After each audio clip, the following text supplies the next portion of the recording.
Good morning. This is Campbell McCrary. I'm a Vice President of Capital Markets at Amvest Capital in New York. Welcome to the Amvest Capital Inc. live webinar with the World Gold Council and representatives from Golden Star Resources and Newmont Court. We're going to discuss ESG and gold. We hope you'll enjoy today's program. It will also be available in replay mode. Feel free to chat in your questions in the question pane of the GoToWebinar control panel, and we'll ask the questions in real time. Amvest is a New York-based specialist investment management and corporate finance firm focused solely on the natural resource sector. You can follow us on LinkedIn as Amvest Capital. You can check out our other metals and mining-oriented programming at amvestcapital.com/webinars. Important disclaimer, this call is most certainly for informational purposes only. Very pleased to have with us today three speakers. Terry Heymann, the CFO of the World Gold Council, Philipa Varris, Executive Vice President and Head of Sustainability at Golden Star Resources, and Claire Larner, External Relations of Newmont. Heading up the Q&A is Gabriel Alonso-Mendoza, Managing Partner here at Amvest Capital in New York. Terry, if you want to boot up your webcam, we'll dive in. Excellent. Hi everybody. Excellent. Terry Heymann here, speaking to you from London. Campbell, thank you very much, and my thanks to everybody at Amvest for giving us this opportunity today. So let me talk a little bit about gold and ESG. A lot of interest in ESG, a lot of interest in gold. In fact, you could almost make quite a strong case, I think, that the two biggest themes in 2020 from an investment perspective were ESG and gold. So a natural opportunity to talk about both of those two and how they come together and the linkages. So if we can just move on to the next page. What I'd like to do is briefly introduce the World Gold Council and then talk about three areas that really speak to gold and ESG. Climate change, big issue, obviously for the investment community and indeed for everybody else. Critical that collectively we take action. Responsible gold mining principles, a work program led by members of the World Gold Council to really clearly set out what constitutes responsible gold mining, and then some really important work on the role that gold mining can play in supporting the Sustainable Development Goals. And I'll speak to some research that we at the World Gold Council put out on that last year. Next slide, please. So a little bit about the World Gold Council. We've been around over 30 years, and we're here to support the gold market. We are membership backed. Our members are leading gold mining companies. And we really focus on helping ensure that this market operates well, that the market infrastructure supports effective operation, that there is good understanding of what's going on in the gold market. And we put a lot of research and data out as to what's going on. And anybody that's interested, please do go and look at goldhub.com. And there's a ton of research and data really about the specifics of the gold market. And then increasingly, we've been looking at this whole area on ESG and what role gold plays in today's world and how the actors in the gold industry are taking their responsibilities seriously in regards to high levels of ESG performance. So let's move on to the next slide. Our members, just to touch on them, really important are the organizations that really set the agenda for everything we do as an organization. And everything I'm going to be talking about in terms of the ESG performance comes from our board that comprises generally the CEOs of our member companies. And it really is a commitment from these companies collectively that the gold industry as a group is committed to supporting high levels of ESG performance, is committed to implementing the responsible gold mining principles, recognizes that the mining industry, the gold mining industry, has an important role to play, of course, in operating responsibly, but also in contributing to sustainable socio and economic development. Next slide. So let me just give a little bit of an overview about how we think about gold as it sits potentially to an investor thinking about gold and ESG. And four main points here. The first is gold can actually be, we believe, a climate risk mitigating asset. If you think about the role that gold has historically played, it's proven as a risk mitigating asset. As investors increasingly incorporate a climate lens, we believe, and we've got initial evidence to demonstrate, that gold is likely to perform other mainstream asset classes under various long-term climate scenarios. I'll speak to that in a moment. That actually gold and holding gold can reduce your carbon footprint over time. Again, we can talk about the mining side, but when you think about holding gold in a portfolio, very, very low incremental emissions associated with that. That investors and others in the gold industry can have confidence that gold is being produced responsibly, that there are mechanisms in place to validate responsible gold production, the responsible gold mining principles that I'll talk to, but also further downstream what's happening at the refiner level in terms of actually making the bars from the doré that comes in from the gold mines. And then this really important point about this is an industry that serves society. This is an industry that makes a really meaningful difference in terms of people's lives, and in particular, looking at this framework, the Sustainable Development Goals, and mapping how the gold sector and gold mining in particular really contribute meaningfully. And again, we've got research on that and can direct everybody to more in depth on those areas. But those are the topics I want to cover today. I am going to go through very briefly, I'm afraid, these different topics because of the time that we've got, but very happy to get into any of these in more detail during the call, during the Q&A section. Next slide. So firstly, just to touch on a little bit more what I said before, that as investors increasingly incorporate a climate lens into thinking about their portfolio construction, we believe there's an important role for gold to play. That when you do some analysis looking at the sensitivity, forecast sensitivity, and obviously forward looking, of how different asset classes are going to operate under different climate scenarios, we believe there's a very compelling case that gold is likely to perform better and actually further increases the role that gold can play as a portfolio, a critical underpinning to portfolios to support in uncertain times. Gold is well understood for playing that role. As we think about climate and we're looking at different scenarios here, and of course, we all hope that we keep well below 2 degrees that was set out in Paris, but gold, this is just another reason for holding gold and the role that gold can play to actually strengthen portfolios from an ESG perspective. Next slide. And when you think about where the emissions occur, there's no question gold mining does produce a significant amount of emissions. But what we're seeing is that there's significant movement on the road towards decarbonisation. And I'm sure we'll hear about that more from some of the other speakers. And actually, when you speak to experts in the climate lens, it's that ability to decarbonize that is really the area that investors should be paying attention to. If investors and capital markets want to support climate change action, the ability to look at opportunities to invest in important industries that are decarbonizing and are finding ways to reduce their emissions is actually a really influential way to get engaged and involved. And so put up here some examples. The first all-electric mine is a gold mine. It's Newmont's Borden mine in Northern Ontario. The use of solar panels, I think it's a great example. Gold mines tend to be in remote locations, and one of the advantages of being in a remote location is there tends to be more space. And so installation of these huge solar arrays, some of the largest in West Africa, attached to Iron Gold's mine, use of hydro, and obviously energy efficiency. Again, lots more examples in some of our research, but this is a really important topic and there's a lot going on around decarbonizing. Next slide, please. Which brings me to a bit more broadly speak about ESG at large. And climate, important as it is only one element of responsible gold mining.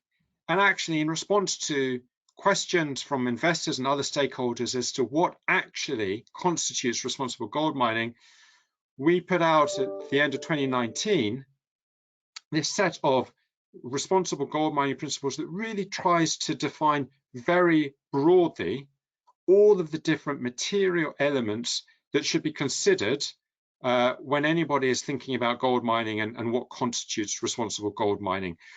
This was an initiative that was very much initiated by our board, the CEOs of our member companies, who recognized the importance of the gold mining industry helping investors, consumers, participants in the supply chain have confidence that this gold is ethically sourced.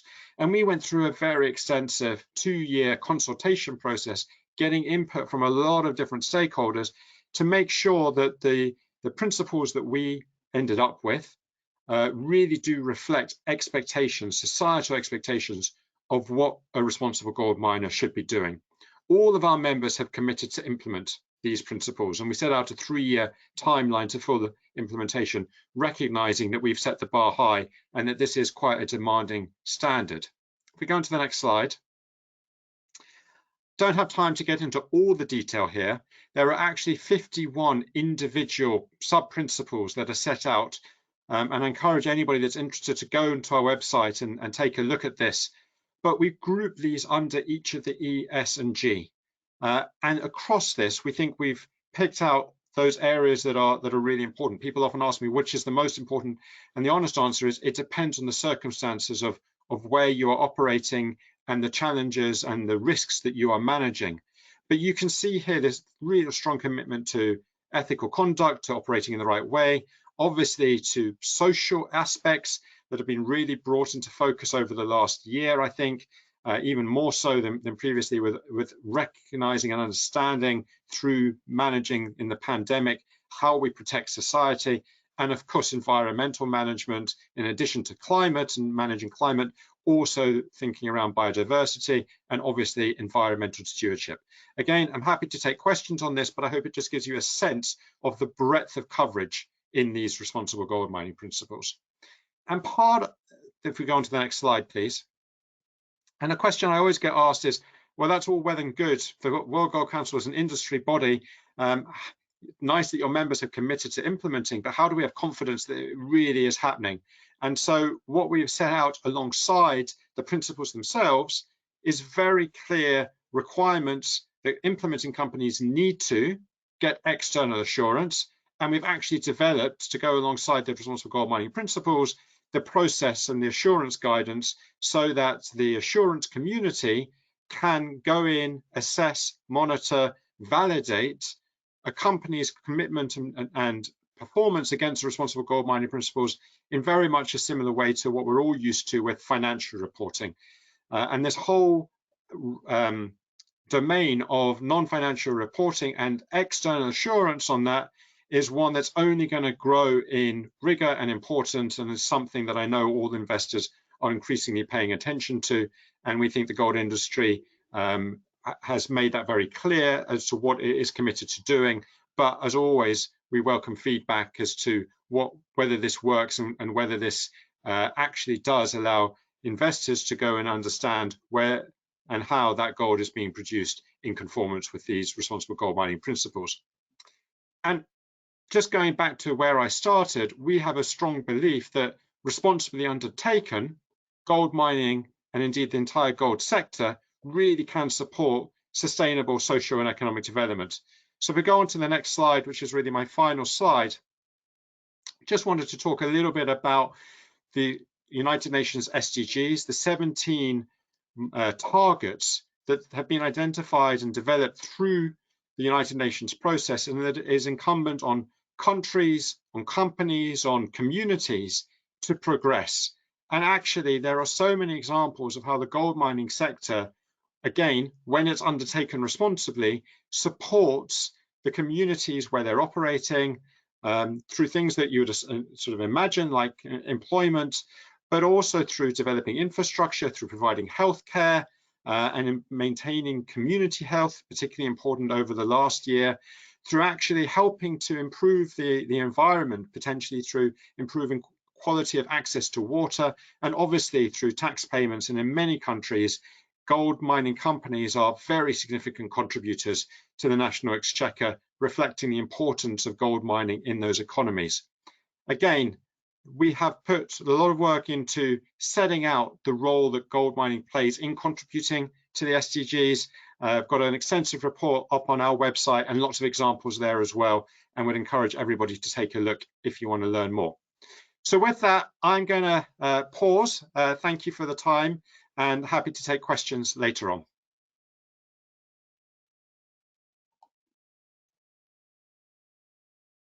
Philipa, you're up.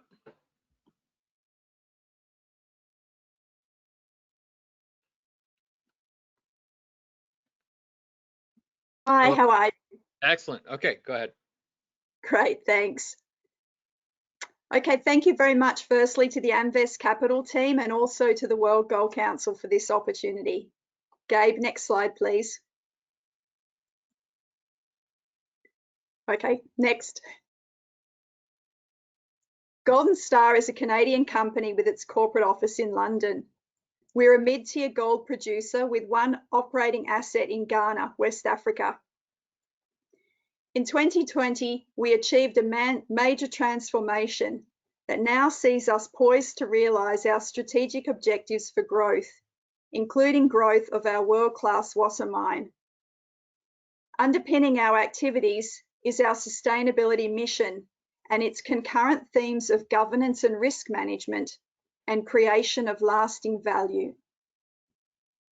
Next slide, please. Golden Star started life as a junior explorer and 2 decades ago acquired its first operating entity. Although well-intentioned, the company lacked operating experience, and in its naivete, execution sometimes fell short. In credit to the team at the time, lessons were learnt. The company then spent the better half of the next decade improving and undertaking programs to re-earn trust. The modern-day Golden Star is stronger for these lessons. The design and implementation of our programs have real depth, described by one international NGO as sophisticated, and reflecting our deeper understanding of the drivers of social license. We now have an integrated sustainability focus, evident from our vision through to our plans, and our resulting performance reflects the success of this approach, with strong conformance, incident avoidance, and numerous recognition within Ghana and internationally. Next slide, please, Gabe. I have 3 case studies to highlight our integrated sustainability approach and its resultant benefits.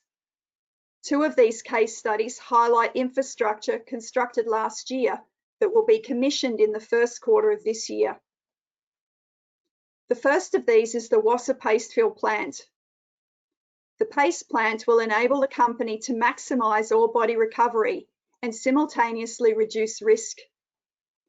During paste production cycles, 1/4 to 3/4 of the tailings stream will be diverted to paste production, reducing volumes stored in the tailings storage facility. The tailings will be chemically stabilised, providing enhanced geotechnical conditions and mine safety. The company will not only benefit from reduced risk, but will also reduce electricity consumption over conventional backfill, reduce TSF capital, and a reduction in operating footprint.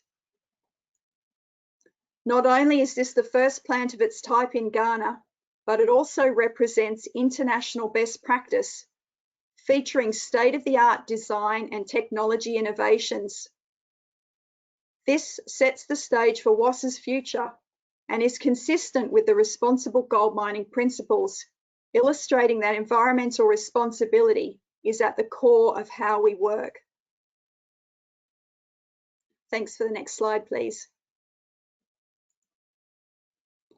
Energy supply security is fundamental to integrated sustainability. In partnership with Genser Energy, the new Wassa natural gas power station will provide the potential to flatten our load profile and feed excess generation back to the grid. This enhancement also frees up government grid supply, and in a context of rising demand in Ghana, inadequate available transfer capacity in major load centres, and projected peak demands that are close to the dependable generation capacity, this is important for the country as well.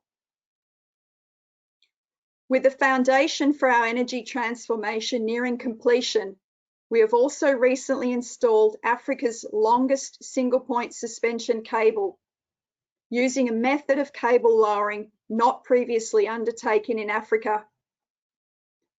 Installed entirely by our Ghanaian team, with international support provided by video link only because of COVID, this high voltage cable is the backbone of our underground mine extension plans. The cable was lowered from the surface via a 450-metre deep borehole, with the installation dramatically reducing required cable length, and will ultimately result in reduced line losses for reduced energy consumption. These activities demonstrate our alignment with the RGMPs towards energy efficiency and combating climate change. Next slide, please.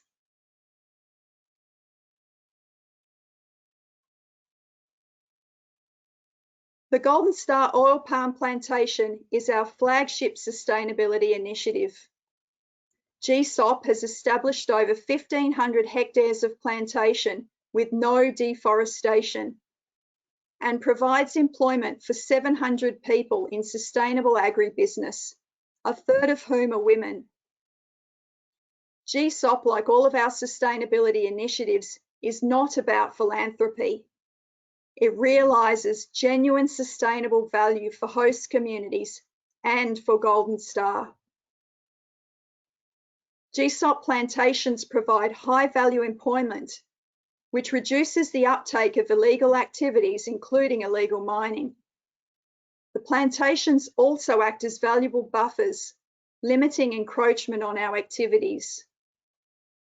And in industry-leading practice, we have now successfully operated plantations on former tailings storage facilities, demonstrating self-funding mine site reclamation and successful high-value post-mining land use, a target achieved by very few.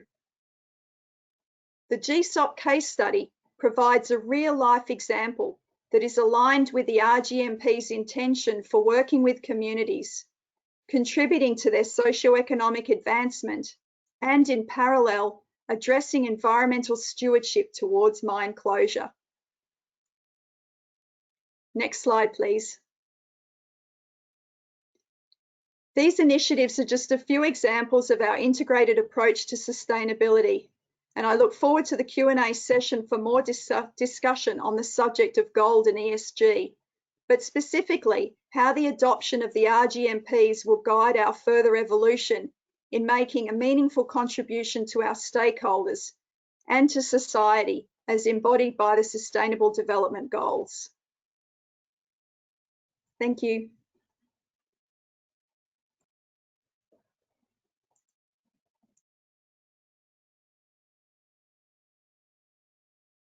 Great. Thank you, Philipa, and thank you so much to Amvest and the World Gold Council for including Newmont in this panel. I see that we have 173 attendees at the moment, which is amazing, really speaks to the energy behind some of these ESG issues. So thank you again for including us. Next slide, please. Thanks, Gabe. And next slide, please. So I'm just going to spend a little bit of time telling you a little bit about Newmont for those of you that don't know us, particularly our ESG focus and how this sits alongside strong financial performance. And then I'm going to pick up on two topics that Terry raised, specifically what we're doing around climate resiliency and some of our work on the Sustainable Development Goals. So briefly, for those of you that don't know Newmont, we are the world's leading gold mining company and producer of copper, silver, zinc, and lead. We have assets in North America, South America, Australia, and Africa. And when we think of the term ESG, it's a relatively new term. It started being used in the last couple of years, but the issues themselves around social and environmental performance are not new. Newmont is 100 years old, so we have some experience with these issues. And I think, like Philipa mentioned, we have learned some hard lessons around what robust community relationships need to look like, what strong environmental performance needs to look like, and crucially, what good governance needs to underpin social and environmental performance. So we've embedded the learnings from those lessons into our current culture, into our systems, and into our processes. And I think that that's led to us being recognized as an ESG leader in this space. And just some examples of those recognitions recently, we have been voted the second most transparent company in the S&P 500. We were recently voted number 13 on the list of 100 best corporate citizens. And we have been the #1 gold mining company on the Dow Jones Sustainability Index for the last 6 years. And as I said, this performance complements our exceptional financial performance, which provides industry-leading returns to shareholders. Next slide, please.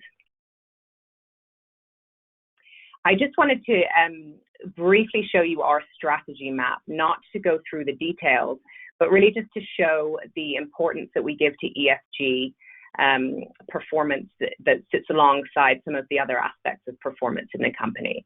So you can see there our purpose, which is to create value and improve lives through sustainable and responsible mining. ESG is obviously a critical part of delivering on that purpose. And you'll see here some of those ESG objectives, such as meeting climate targets, which I'll go into shortly, improving site level performance, and ensuring that host communities recover and thrive post-COVID. Those objectives sit alongside targets around production and expansion. So really a crucial part of our strategy is delivering strong ESG performance. Next slide, please. So this slide provides an overview of some of the public targets that we've set for ourselves to drive performance improvements. Again, won't go through all these in detail, but I really did want to highlight the governance aspect of ESG. All elements are obviously important, but governance is essential. Without it, we cannot deliver on strong environmental and social performance. So in this regard, we've had an independent, a non-executive chair and independent board for 15 years, with a robust audit committee, a safety and sustainability committee, and a leadership development and compensation committee. And it's this leadership and development committee that holds management to account for succession plans. So really makes sure that leaders are only promoted in Newmont on the basis of strong ESG performance. And that's really critical for driving a corporate culture that places a heavy emphasis on ESG performance. The Safety and Sustainability Committee of the board reviews progress against targets quarterly, including those you can see here. And then finally, we know that the board must embody the values of the company. So for Newmont, inclusion and diversity, including gender equality, is a key priority for us. And the board has embodied this value by appointing another female to the board last year. So we've now reached gender parity with 5 women and 5 men on our non-executive board, which is a pretty progressive step for an American company. Next slide, please. So I briefly wanted to pick up on the issue of climate, which, as we know, is an absolutely critical issue for the industry and for the world. So I'm just going to talk a little bit about what we're doing around climate resiliency. And we have announced targets of a 30% reduction in GHG emissions by 2030, with an ultimate goal of having net zero carbon emissions by 2050. This new 2030 target builds on earlier targets that we had to reduce emissions by 16.5% over 5 years, and those targets ended last year. We are working with the Science Based Targets Initiative, which is an initiative that mobilizes private sector to take urgent action on climate change. And we're working with them to develop criteria which helps us identify emission reduction pathways to meet the Paris Agreement goal of being well below the 2 degrees global temperature change. We'll be using the SBTI criteria for our targets for this year to 2030, as well as when engaging our partners and joint ventures to make sure that their operations align with our targets. Next slide, please. So many of you will be familiar with the Task Force for Climate-Related Financial Disclosures. This year, we will be publishing our first climate strategy report aligned to the TCFD. This will cover our governance, our strategy, and our portfolio resilience to certain climate scenarios, as well as tracking our progress towards goals. So in order to achieve those very progressive targets and goals, we will be investing $500 million over the next 5 years in climate initiatives. We will also be implementing a new energy and climate investment standard, which will inform our capital investment process to ensure that those 2030 reduction targets are embedded into investment decisions, particularly for projects like fleet vehicles, production equipment, on-site renewable power generation, and energy efficiency. And then you can see some of the other initiatives on this slide, like investments in solar and wind projects. Next slide, please. Finally, and just very briefly, I wanted to talk a little bit about Newmont's work on the Sustainable Development Goals. So for Newmont, ensuring that we positively contribute to the SDGs has meant ensuring that we prioritize those SDGs where we think we can have the most impact, but crucially are most aligned to our business strategy. So when we did an initial mapping exercise in 2016, we realized that there were very few SDGs that we couldn't contribute to. But to ensure that our efforts are more than short-term philanthropic endeavors and really benefit the communities where we operate in the longer term, we had to focus on priority goals aligned to our strategy. So in that regard, we have prioritized good health and well-being, gender equality, water and sanitation, decent work and economic growth, and then crucially, partnerships. We know it's beyond the capabilities of an individual actor to deliver on the SDGs. So that partnership piece is crucial. And again, this is something the World Gold Council report highlighted as they have a foundational chapter on partnership. We have numerous examples of our contribution to these SDGs, ranging from reducing infant mortality rates in Ghana to increasing water access for more than 200,000 people in Cajamarca around our mine in Peru.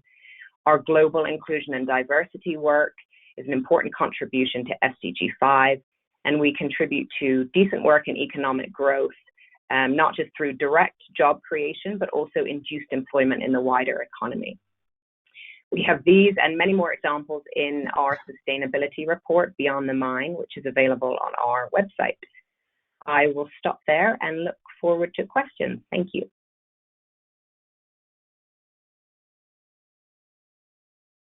Thank you, everyone. If you can all panelists just turn your cameras back on and we'll get into the Q&A. We have a little less than half an hour, which is a good amount of time to go through. And I'll just ask the attendees to look at the question pane at the GoToWebinar control panel. It should be on the top right of your screen.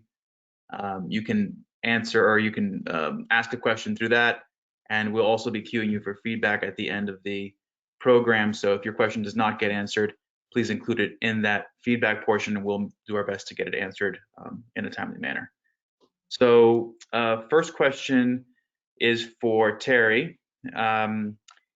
Will the World Gold Council recognize the achievement of that your members make in the Certification System Initiative for Responsible Mining Assurance, IRMA?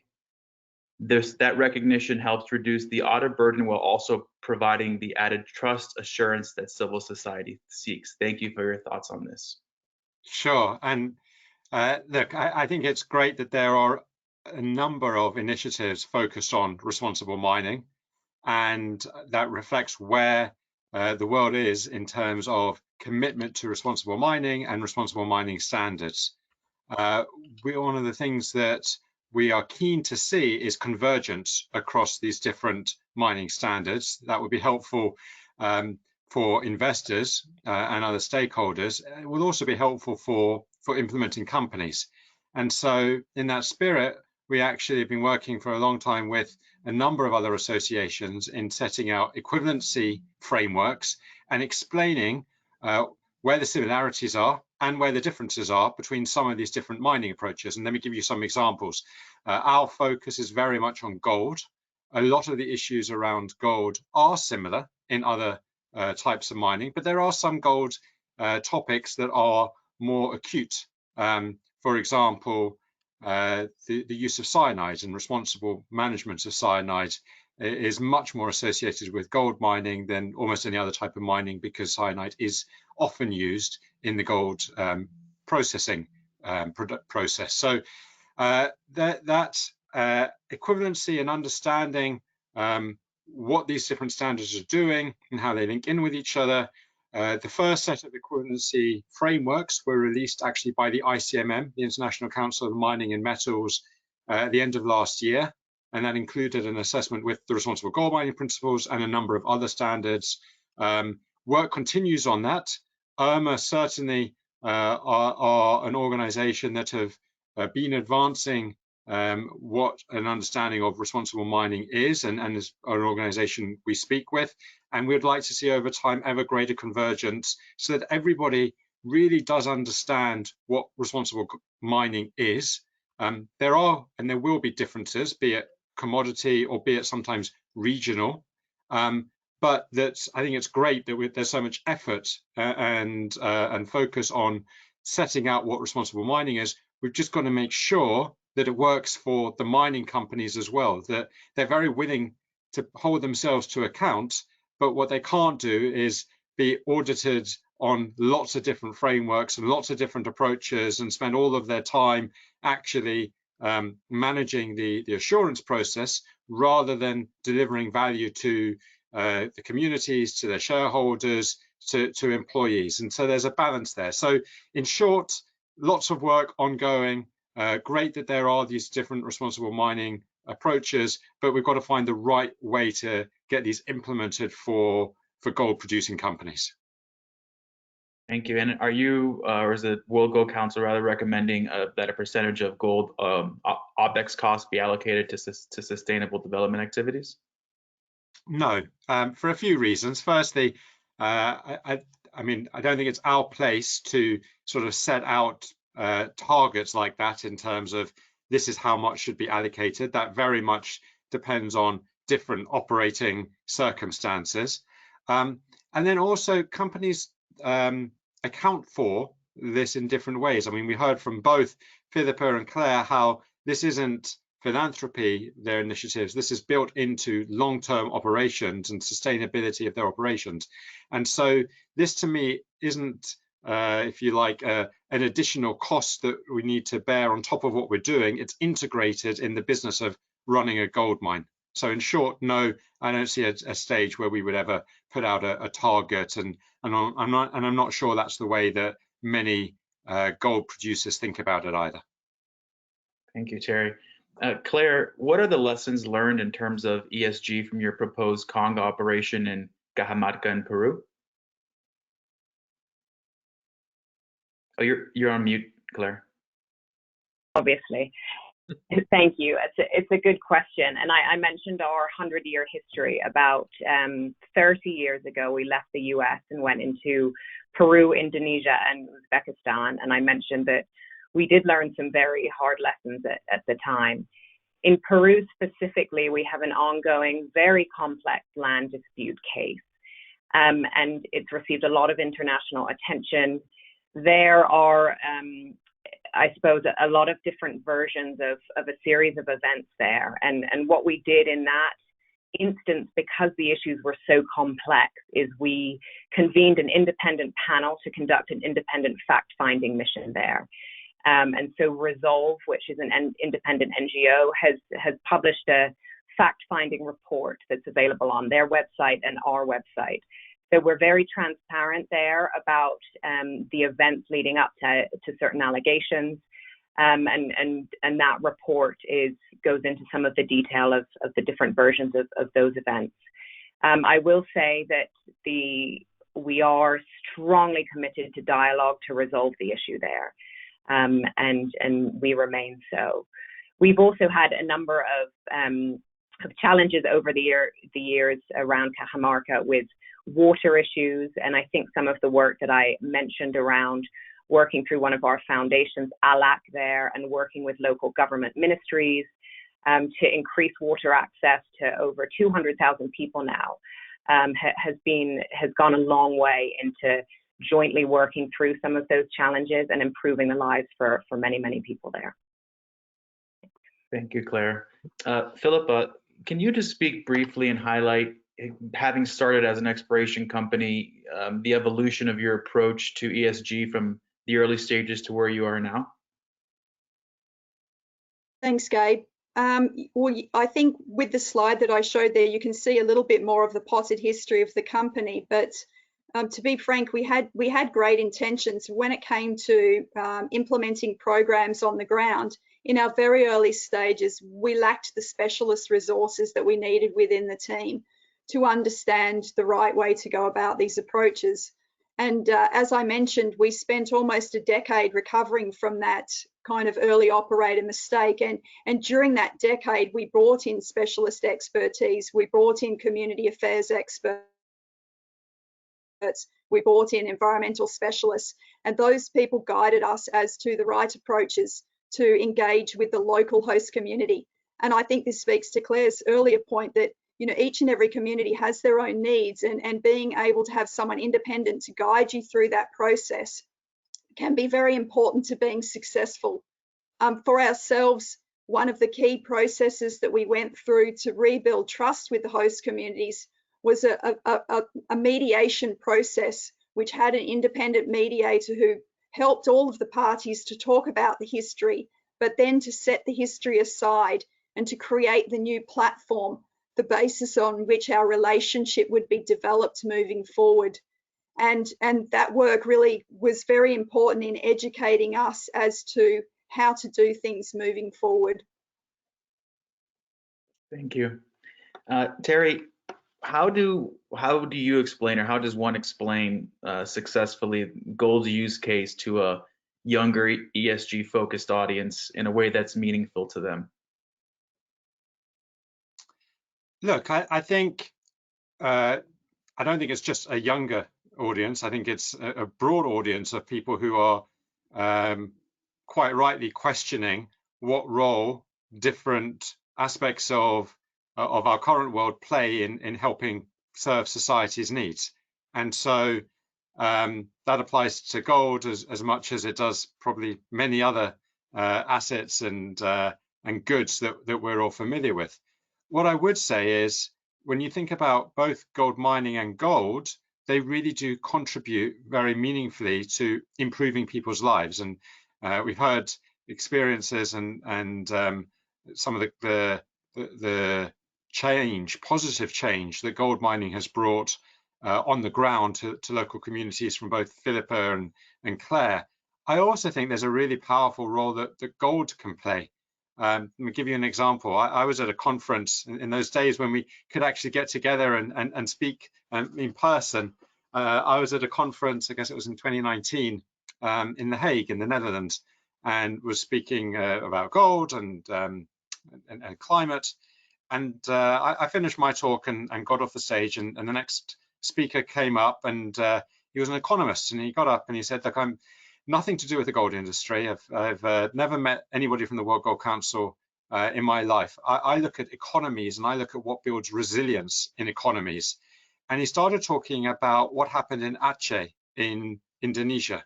And I'm sure many people will recall Aceh was the epicenter really of the Boxing Day tsunami back in 2011. And he said when the sirens went, what happened is it's a culture where gold is important, and that people went and they grabbed their gold and essentially they ran for the hills.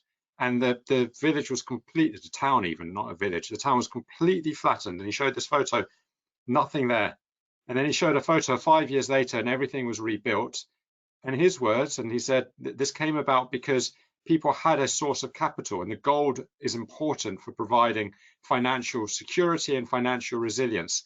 And for so many people in the world today, gold still plays that really important role.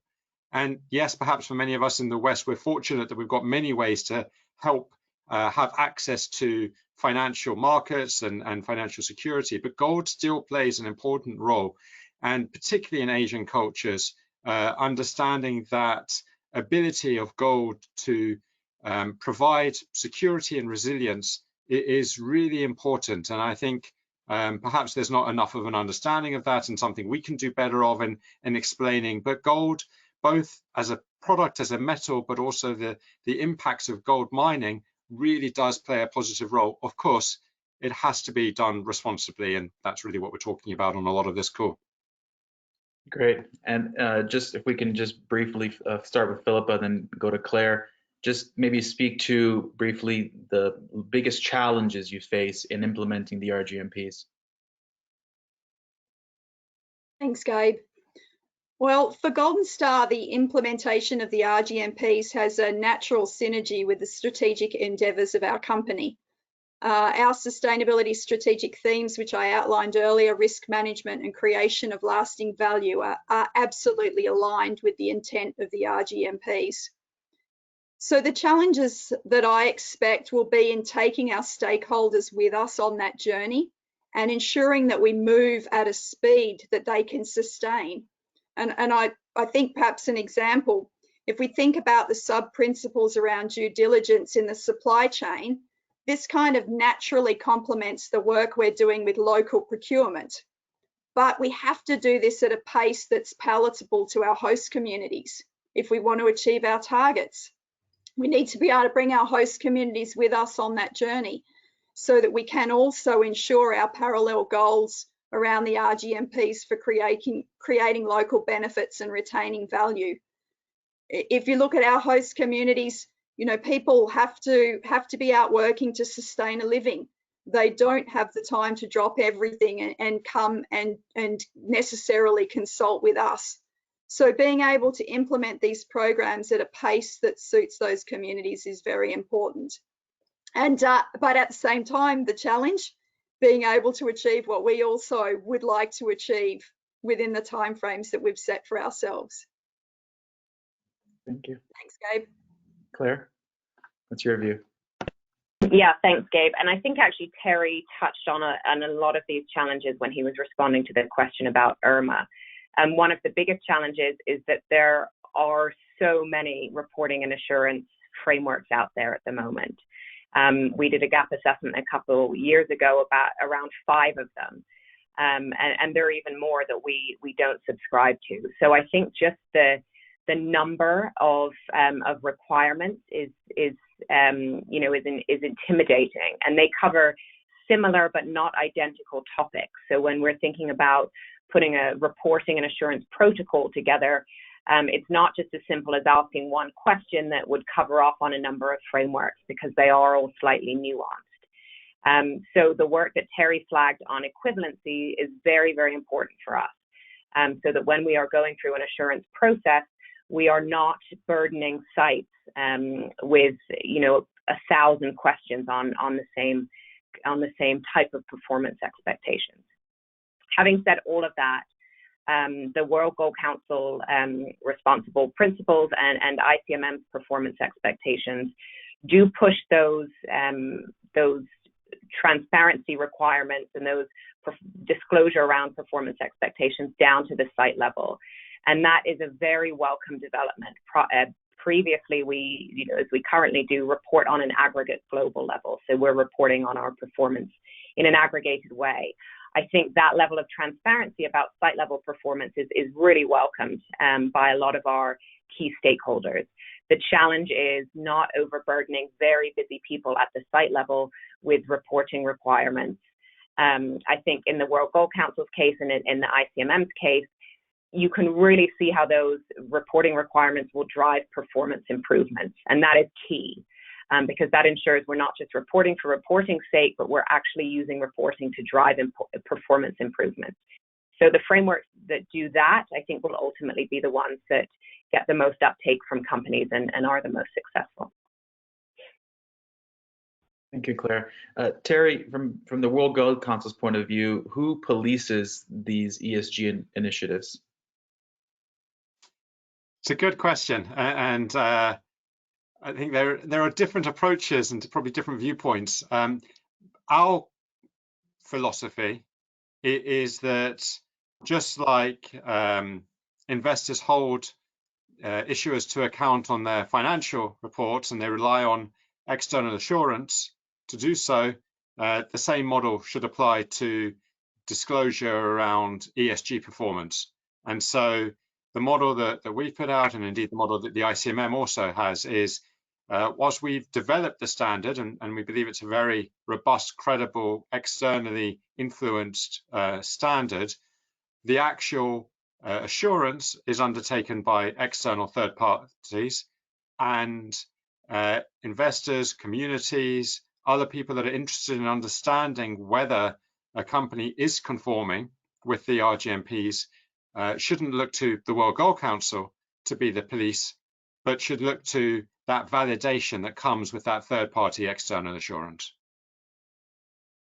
And maybe, Gabe, if I could just come in on that point, and I suppose just maybe a bit about reporting more broadly and how stakeholders use our sustainability report. We have calls with investors where they are drilling down to the detail we have put in data tables around training. So I think the disclosures start a conversation.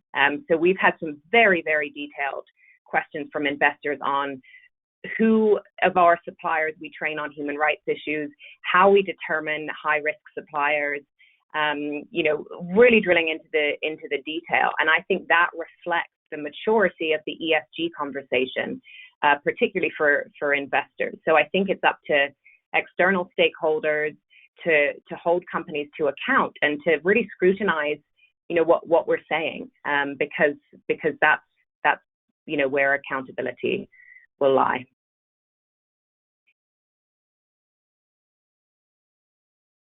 Sorry, thank you. Terry, is there an absence of participation of South African gold mining companies in the ESG program? No, not at all. We have a number of South African members, and there's been very strong commitment and support from companies operating in South Africa and indeed across the African continent, and we've had some experiences of that today. The responsible gold mining principles are designed to work globally and be implemented globally, and indeed one of the things that I know our members are committed to is applying same standards across all of their operations wherever they are in the world, and we've seen that. Yeah, so no, don't think so. In terms of the premiums potentially placed on materials mined in an ESG-friendly manner, can you comment, assuming there's an audited life cycle, what your views on that concept are? So let me start. Look, I think it's going to be quite interesting to see how this market evolves. As much as the gold price is really well known and understood, in many ways it is the ultimate price benchmark that people across the world know, there are already premiums and discounts in the gold market in different locations, different geographies, different types of bar format. So premiums or discounts already exist. And I don't think we're going to see a completely sort of huge change in the way that the market operates. What I do think we will see is responsible actors in the gold supply chain wanting to work with other responsible actors. I mean, I think that's the case already, and I think that's only going to be strengthened. And so what that will do is it will give comfort and confidence to investors, to customers, that as long as they work with this group of companies that are committed to responsible mining, committed to responsible refining, committed to responsible retail and the retail investment products, then that's an ecosystem that people will want to be a part of. And so I think there will probably be some distinction between different ecosystems and where gold flows, but I don't think there's going to be per se a noticeable discount or premium. But what do I know? This is kind of looking to the future and seeing how that unfolds. The other thing I would say to that question is gold is really the ultimate recyclable material, and so much gold comes back into circulation every year that nobody ever knowingly throws gold away, and every time people have gold and they hold on to it, and at some point in its lifespan it can be infinitely remelted and reworked. So that creates a different dynamic and a different structure of a supply chain to more linear supply chains that we're used to in terms of agriculture and food and even apparel and clothing. And so that also just influences the way this market works, that every year, of course, there's new gold being mined, but in terms of existing stocks of gold, the new gold is a few percent compared to the existing stocks of gold. So the dynamics are very different from other markets where you might see a larger premium based on a particular claim. But it'll be interesting to see how it develops. For sure. And we're just reaching the top of the hour, and we've been talking about this for the entire hour here, but maybe just a nice closer and a summary. If each one of you, starting with Terry, could just talk about gold as an investment from an ESG context, and what set of circumstances related to ESG do you feel would gather or gain more interest into gold? So I think gold is going to get interest as what role it can play as a climate risk mitigating asset, as I talked about. I also think the more there is understanding of the steps and the proactivity that the gold industry takes to manage ESG risks, and indeed to play a positive role, there will be more people who go, yeah, you know what, I think of gold and ESG and recognize that ESG absolutely is if you like, an ESG asset. One of the challenges I always put out to investors is everybody needs to think for themselves as to what constitutes an ESG asset, and it's not just because it's got a label on it that says this is produced in this is an ESG mutual fund or whatever, that those are the only places to look for ESG assets. Gold has an important role to play in today's society. We haven't even touched on gold's role in technology and the role gold plays in healthcare applications, and including actually in some of the COVID tests that are coming out now have nanoparticles of gold. So in so many ways, gold plays an important part in today's world. It's responsibly produced. It is a well-recognized risk mitigating asset. I think it should be in everybody's portfolio. And I think that the fact that it has these strong ESG credentials just reinforces that role that it should play in everybody's portfolio. Thank you, Terry. Philip, would you comment next, please? Oh, sorry, that's to me. Yeah, thanks, Dave. I mean, I think gold has in the past and will continue to be a great source of contribution to sustainable local economic development. So I mentioned earlier about there's obviously direct contributions that gold mining brings in terms of the taxes and royalties paid at the national level, but there's also those more local contributions in terms of direct job creation and induced employment in the wider economy. So we publish economic impact studies, for example, and we know that multiplier effect can be between 5 and 30, depending on the country, for induced employment.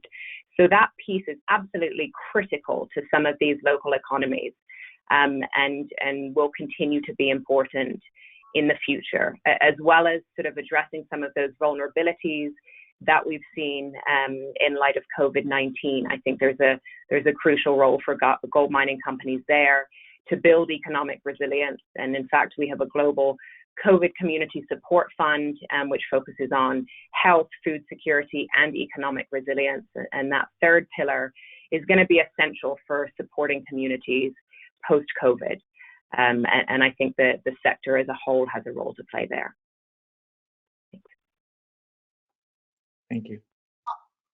Look, I mean, how do I follow my two predecessors and how they've summed that up? But I don't think there's any question of the value that gold brings to all of its stakeholders and shareholders.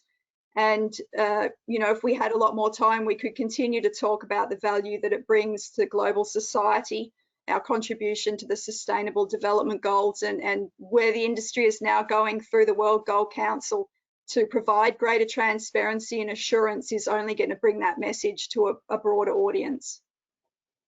Thank you. Thank you to the panel, World Gold Council, Newmont, Golden Star Resources, and everyone that joined today live and that will be tuning in for the replay. We will cue you for some feedback. We'd appreciate any feedback you have. And of course, if your questions weren't answered, please address them there as well. So thank you, everyone, and have a good evening. Thanks, everybody. Thank you. Thank you. Bye.